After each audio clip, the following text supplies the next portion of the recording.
नमस्कार.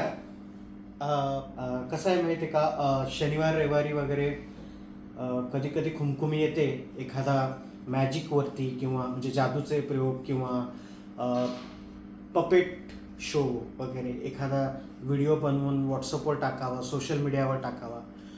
बरेच लोक मला विचारतात की अरे बाबा काय ते सोशल मीडियावरती तू टाकतोस, व्हॉट्सअपवर टाकतोस काय एवढे. ते एक माझं म्हणजे ॲडव्हर्टाईजमेंटचं माध्यम आहे. आणि त्याच्यानेच शोज वगैरे मिळत असतात.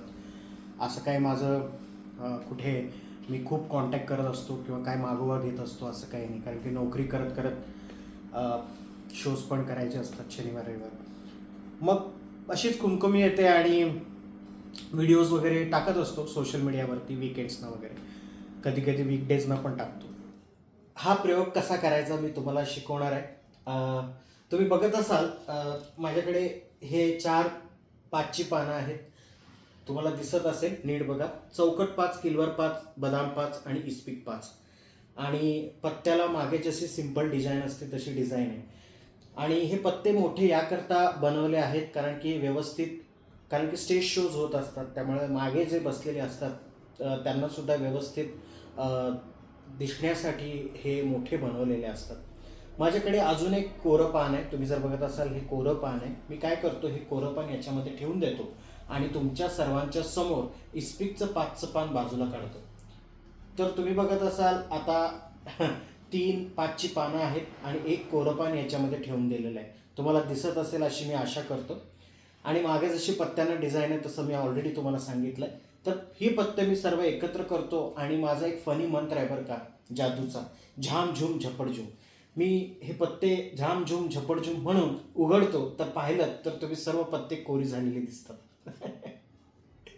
आवडला का प्रयोग? जागेवर बसून टाळ्या वाजवा. तर हा प्रयोग मी कसा केला हे मी तुम्हाला शिकवणार आहे. तर पुन्हा मी इस्पिकचं 5चं पान याच्यामध्ये ठेवून देणार आहे आणि तुमच्या सर्वांसमोर हे एक कोरं पान बाजूला काढतोय. आता तुम्ही बघत असाल 3 कोरी पानं आहेत, एक इस्पिकचं 5चं पान याच्यामध्ये ठेवून दिलंय. मी सर्व पत्ते एकत्र करतो आणि म्हणतो झाम झूम झप्पड झूम. उघडून बघितलं तर सगळी पानं पुन्हा 5ची झालेली दिसतात. प्रयोग आवडला का? स्टेजवरती करताना बरेच लोक टाळ्या वाजवत असतात, काही लोकांना आश्चर्य वाटत असतं, काही लोक अशी बसलेली असतात की कसा केला असेल हा. कारण की प्रेक्षकांमध्ये ना काही लोक कशासाठी आलेले असतात माहिती आहे का, जादूगाराची फजिती कसं करायचं. आणि बरेच विचारवंत सुद्धा येत असतात प्रयोग बघायला. असंच गंमत म्हणून म्हणतोय. काय माहिती आहे का, जादू ही कला, काय तो जादूगार कबूतर काढतो किंवा काय अमुक पत्त्याचेच प्रयोग करतो, स्टेजवर असा काय करतो. मला वाटतं, माझं पर्सनल मत आहे, जादू ही कला खूप श्रेष्ठ कला आहे. जादू कला असेल किंवा शब्दभ्रमकार जे मी पपेट शो करतो, म्हणजे मी करतो असं नाही, कोणीही करतं, ती एक प्रकारे एकपात्री प्रयोगच आहे ना. एकपात्री प्रयोगाचा कलेचा दर्जा जरी नसला तरी एकपात्री कलेसारखंच आहे, एकपात्री नाटकासारखंच आहे. जादू ही कला इतकी महत्त्वाची असते की हातचालाकी सांभाळावं लागते तुम्हाला. तुम्हाला प्रेक्षकांची ज्या वेळेला तुम्ही प्रयोग करत असता त्यावेळेला प्रेक्षक तुमच्यासमोर असंख्य बसलेले असतात.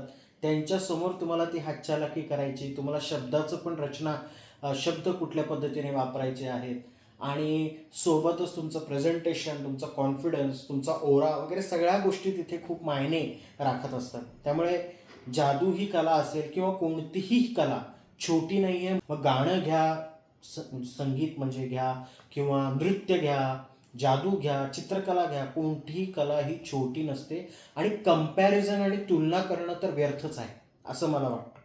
असो, तर मी ही कला कशी सादर केली, म्हणजे हा प्रयोग कसा मी तुम्हाला सादर केला हे दाखवणार आहे. सुरुवातीला मी काय केलं, हे 4-5ची पानं ठेवली आणि तुमच्या सर्वांसमोर मी कोरं पान याच्यामध्ये ठेवून दिलं आणि इस्पिकचं 5चं पान बाजूला काढलं. तुम्ही बघत असाल 3-5ची पानं आहेत, एक कोरं पान याच्यामध्ये ठेवून दिले. मी सर्व पत्ते तुमच्यासमोर एकत्र केले. एकत्र केल्यानंतर काय होतं माहिती आहे का, मी झामझूम झपडझूम म्हणत होतो. काही लोकांचं लक्ष माझ्या हाताकडे असेल, काही लोकांचं लक्ष माझ्या बोलण्याकडे असेल, पण मी हे पत्ते असे फिरवून घेतले होते. फिरवून ज्या वेळेला घेतले जातात त्यावेळेला हे असे कोरे दिसतात.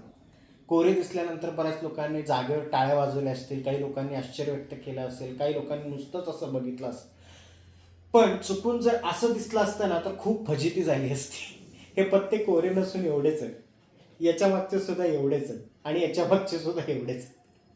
तर जादू ही केवळ हातचालाकी असते. लहान मुलांना तुम्ही जर हा व्हिडिओ बघत असाल तर घरी जाऊन तुम्ही सुद्धा हा प्रयोग घरातूनच बघत असाल तर तुम्ही हा प्रयोग निश्चित बनवू शकता आणि पै पाहुण्यांसमोर तुम्ही हे दाखवू शकता आणि वावा मिळवू शकता. सध्या असाच बसलेलो असताना विचार केला की काहीतरी दाखवावं तुम्हाला.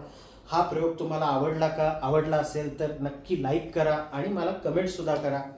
मी सोशल मीडियावरती टाकत असतो, त्याला सुद्धा लाईक करत जावा, शेअर करत जावा. बाकी काही नाही. तुमचे आशीर्वाद असेच राहू द्या. धन्यवाद.